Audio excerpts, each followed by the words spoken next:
Olá pessoal, tudo bem com vocês? Sejam bem-vindos à quarta aula do nosso curso Fundamentos do Mercado Financeiro. Se você caiu nesse vídeo de paraquedas, saiba que tem 3 aulas anteriores a essas que compõem a playlist desse curso. Então, se você quiser ficar fera nos investimentos, já acessa essa playlist e assiste desde o início. Se você tem algum amigo ou algum familiar que quer começar a investir, diversificar os seus investimentos ou ter um conhecimento mais amplo a respeito do mercado financeiro, já manda essa playlist para ele, que assim vocês podem até mesmo estudar juntos e aprender muito mais.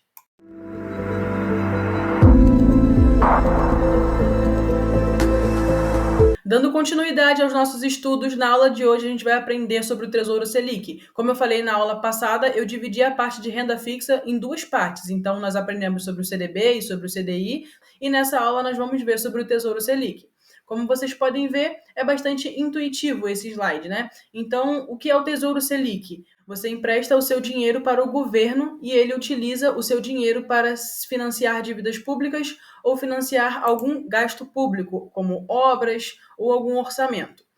E a rentabilidade, o indexador, na realidade, dos investimentos do Tesouro Selic é a taxa Selic, que é a taxa básica de juros que controla a inflação do nosso país. Eu não vou me prender tanto a especificar esses termos técnicos, em algum outro momento eu vou fazer uma aula específica sobre alguns termos para quem quiser se aprofundar, mas a taxa Selic é a nossa taxa básica de juros. Atualmente ela está em 11,25% ao ano. E quem é que decide qual é a taxa básica de juros? Provavelmente vocês já devem ter visto esse termo em algum documentário, mas é o Copom. Várias pessoas se reúnem a cada 45 dias para poder ou manter, ou aumentar, ou abaixar a taxa básica de juros aqui no Brasil. Então, atualmente, ela está em 11,25%, e é importante vocês saberem que quando a taxa Selic aumenta, os rendimentos da renda fixa também aumentam, e quando a taxa Selic cai, os rendimentos também caem, justamente porque ela é um indexador. Então, assim como o CDI é sempre ligeiramente um pouco abaixo da taxa Selic. Então, sempre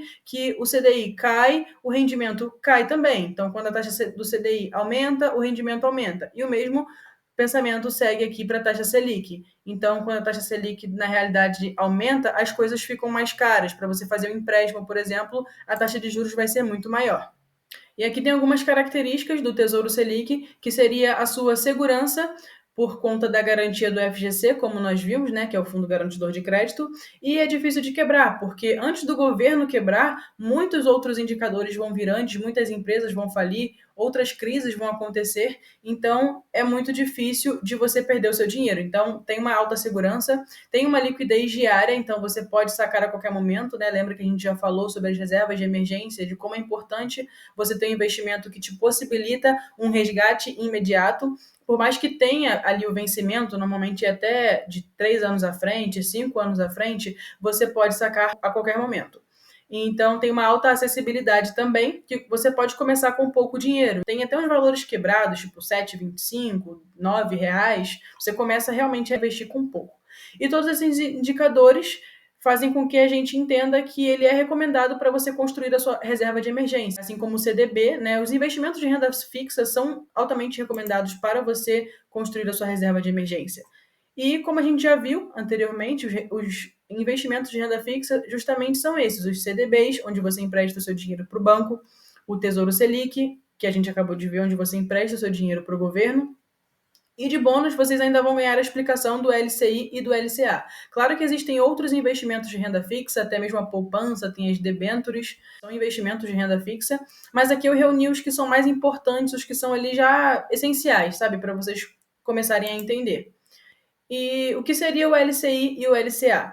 Basicamente é quando você empresta dinheiro para o banco e ele empresta dinheiro para os segmentos de agronegócio e segmentos imobiliários. Então, LCI vem de letra de crédito imobiliário e LCA, letra de crédito do agronegócio. Então, ele faz empréstimo para pessoas ligadas, para empresas voltadas para o setor de agronegócio e setor imobiliário, que são setores básicos aqui da economia do Brasil, né?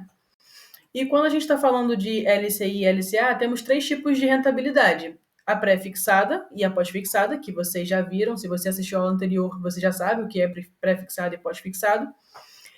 Pré-fixado, como nós vimos, tem ali um valor fixo estabelecido que vai incidir todos os meses, todos os anos, em cima do seu investimento. Então, pré-fixado em 8% ao ano. Se você colocar ali R$1.000, você sabe quanto que vai incidir de rentabilidade sobre os seus investimentos. Pós-fixado, 90% do CDI. Está vendo a palavrinha CDI? Tem algum indexador. E se você assistiu a aula passada também, eu te ensinei a calcular qualquer rendimento em cima do CDI. Então, se você colocar a 110% do CDI, você já sabe calcular, né? E temos aqui também a rentabilidade híbrida. Então, ela junta um valor fixo, como aqui no pré-fixado, e junta algum indexador. E é importante vocês saberem que no LCI e no LCA não incide descontos de imposto de renda. Incide do IOF, que é regressivo, como nós vimos, né? Começa lá com 96% e a partir do dia 30 não existe mais desconto. E por não ter descontos do imposto de renda, normalmente eles têm realmente uma rentabilidade menor do que a gente vê normalmente nos CDBs, né? De 100% do CDI, 102% do CDI, justamente porque não tem esse desconto. E aqui no caso IPCA, a gente vai ver aqui o que é o IPCA.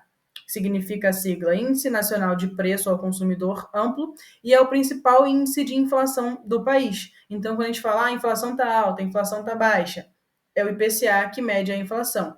Então, ele mede a variação de produtos e serviços, o que reflete o custo de vida do consumidor. Eu vou dar um exemplo e vocês vão entender melhor como que isso se aplica na nossa realidade. Mas, basicamente, hoje o IPCA está em 4,76%.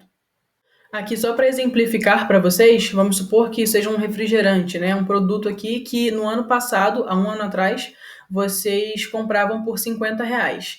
Como a taxa do IPCA está a 4,76%, então basta você multiplicar o valor da taxa pelo valor que vocês vão utilizar, você teria que usar R$52,38 para poder comprar o mesmo produto. Seguindo a mesma linha de raciocínio, se você tem R$50 hoje, seria como se você tivesse R$47,62.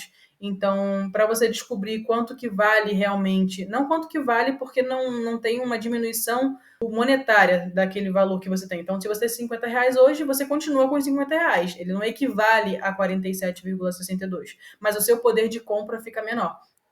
Só para exemplificar aqui para vocês, eu trouxe essa aba aqui que está lá no Banco Inter, na parte do Tesouro Direto. Temos aqui o Tesouro Selic, esse primeiro nome aqui. Então, aqui é um investimento, aqui é outro investimento e aqui é outro investimento, né? Temos aqui o Tesouro Selic 2027. Normalmente, o ano que aparece é o ano de vencimento. Lembrando que tem liquidez diária, então você pode resgatar ao longo do período, se você precisar, né? Essa parte aqui é o vencimento. Esse investimento mínimo, como eu falei, da acessibilidade, você pode começar aqui ó, com R$ 7,69. E aqui consta o indexador ou a rentabilidade. Então, aqui vai pegar a taxa Selic, somar com os 0,04% ao ano e essa aqui é a rentabilidade que vai incidir sobre os seus investimentos. Bom, pessoal, hoje nós finalizamos a nossa aula sobre renda fixa, então só dando aqui uma recapitulada, nós vimos os CDBs, aprendemos sobre CDI, sobre a taxa DI, nessa aula nós vimos sobre o Tesouro Selic, LCI, LCA, então toda essa gama de investimentos já compõe tudo o que você precisa para poder começar a investir e montar pelo menos a sua reserva de emergência. Lembrando que a partir do módulo 4, mais ou menos umas 4 aulas aí para frente, que eu vou pegar a tela do meu celular, vou gravar e vou mostrar para vocês na prática como que faz esses investimentos. Então eu vou investir no CDB, eu vou comprar ações, vou investir em criptomoedas, então esse conteúdo está bem completo. Importante que vocês assistam todas as aulas para ter um aproveitamento melhor. Mas se você veio aqui apenas para descobrir o que era o Tesouro Selic, espero que você tenha entendido. Então, se esse conteúdo contribuiu com o teu desenvolvimento, com o teu crescimento, deixe o seu like. Qualquer dúvidas podem deixar nos comentários que eu vou tentar responder todo mundo da melhor forma. Obrigada por ter assistido até o final. Tchau, tchau e até o próximo vídeo.